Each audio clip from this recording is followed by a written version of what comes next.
ఆంధ్రప్రదేశ్ న్యాయస్థానం ఈరోజు అమరావతిపైన ఇచ్చిన తీర్పు జనసేన పార్టీ మనస్ఫూర్తిగా స్వాగతించడమే కాకుండా రాష్ట్ర ప్రజల్లో ఒక ధైర్యం నింపినందుకు ప్రజాస్వామ్యబద్ధంగా శాంతియుత వాతావరణంలో ఉండాల్సిన మన రాష్ట్రంలో నిరంకుశ పాలన జగన్మోహన్ రెడ్డి గారి ఆధ్వర్యంలో జరుగుతున్న తీరుని ప్రతి ఒక్కరికి అర్థమయ్యే విధంగా ఈరోజు ఉన్నత న్యాయస్థానం నిర్ణయం తీసుకోవడం చాలా గర్వంగా భావిస్తున్నాం.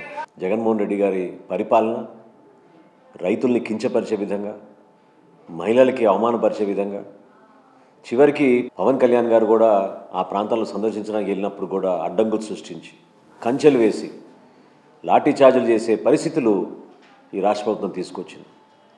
ఒక్కసారి వీటన్నిటికన్నా ముందు జగన్మోహన్ రెడ్డి గారు ప్రెస్ కాన్ఫరెన్స్ ఏర్పాటు చేసి రాష్ట్ర ప్రజలకి, అమరావతి రైతులకి ఆయన సిన్సియర్గా క్షమాపణ చెప్పాలి. ఎందుకంటే మంచి మనసుతోటి మన రాష్ట్రానికి ఒక రాజధాని రావాలి, విభజన తర్వాత ఈ ప్రాంతం కూడా అభివృద్ధి చెందాలనే ఉద్దేశంతో వాళ్ళు తీసుకున్న నిర్ణయం కుటుంబ సభ్యుల్ని కాదని ఆ రోజున వాళ్ళు ముందుకొచ్చి వాళ్ళ భూముల్ని కూడా మన ప్రజల కోసం వాళ్ళు దాతలుగా నిలబడ్డారు. ఆ పరిస్థితుల్లో కూడా జగన్మోహన్ రెడ్డి గారు కనీసం వాళ్ళని పిలిపించి ఈరోజు వరకు కూడా చర్చలు జరపలేదు.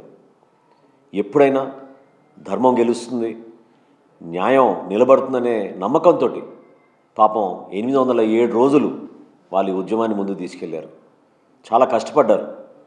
ఎంతోమంది ఈ కార్యక్రమానికి సహకరించడానికి, వాళ్ళకి ధైర్యం నింపడానికి చాలామంది ముందుకు వచ్చారు. ఆశ్చర్యం కలిగించే విషయం ఏంటంటే, ఎందుకు ముఖ్యమంత్రి గారు క్షమాపణ చెప్పాలని నేను చెప్తున్నానంటే, దాదాపు 1,50,000 కోట్ల రూపాయలు మన రాష్ట్రంలో రావాల్సిన పెట్టుబడులు ఆంధ్రప్రదేశ్ నుంచి తరలి వెళ్ళిపోయి పొరుగు రాష్ట్రాలకు వెళ్ళిపోయేది కేవలం ఈ మూర్ఖమైన నిర్ణయం వలన. అమరావతిని అభివృద్ధి చేసుకుని ఉంటే ఈ పాటికి అది చూసి ఎంతోమంది పెట్టుబడులు పెట్టడానికి ఇతర ప్రాంతాల నుంచి తరలి వచ్చేవాళ్ళు.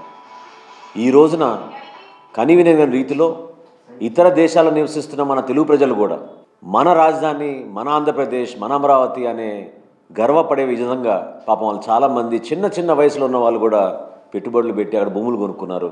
ఒక ఇల్లు కట్టుకుందాం, ఒక ఆఫీస్ పెట్టుకుందాం, ఒక వ్యాపారం చేద్దాం మన ప్రాంతంలో అనే ఒక నమ్మకంతో వాళ్ళు ఆ రోజున ముందుకు వచ్చారు.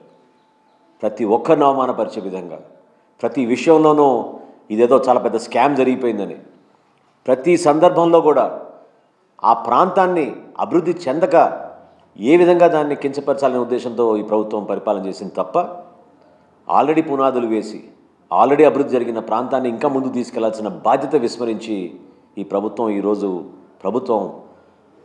ఏ విధంగా హైకోర్టులో న్యాయ నిపుణులు, న్యాయమూర్తులు ఒక చక్కటి నిర్ణయం తీసుకుని రాష్ట్ర ప్రజలకి ఉపశమనం కలిగించారు. మనస్ఫూర్తిగా ప్రతి ఒక్కరికి, ఉద్యమంలో పాల్గొన్న వారందరికీ జనసేన పార్టీ నుంచి మరొకసారి మా పార్టీ అధ్యక్షులు పవన్ కళ్యాణ్ గారు ఆ ప్రాంత వాసులకి ధైర్యంగా నిలబడ్డారు. కేంద్ర ప్రభుత్వంతో, భారతీయ జనతా పార్టీ నాయకులతో కూడా అమరావతి అంశం పైన అన్నిటికన్నా ఏ సందర్భంలోనే సరే మొదటి అంశం మా చర్చల్లో అమరావతియే ఉండేది.